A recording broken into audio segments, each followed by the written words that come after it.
Biz birinchi A sinf o'quvchilari bilan yangi mavzu o'tdik. Mavzuyimiz transportda o'zini tutish qoidasi. O'quvchilar boshqa bolalarga sahnada ko'rsatib beradilar o'zini qanday avtobusda tutish kerakligini. Vaqt ketdi. Alo, kim bu? Eshitmayman.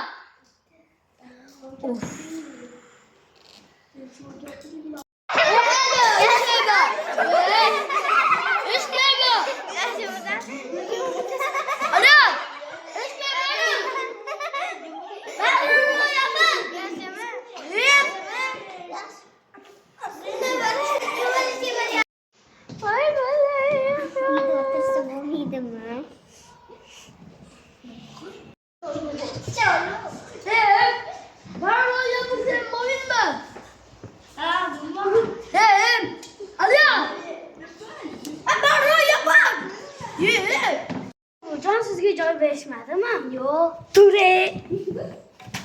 Alo. Telefonni baqirib ketyapsiz. Avtobusga ketyapsiz. Telefonni baqirib ketmaysiz. Avtobusga ketyapsiz. Sizlar qiz bolaga meni baqirib kuladimi? Siz gazetangizni uyda o'qisangiz bo'lmaydimi? Yo'q. Uyda o'qiysiz. Jonga deb ketganmiz.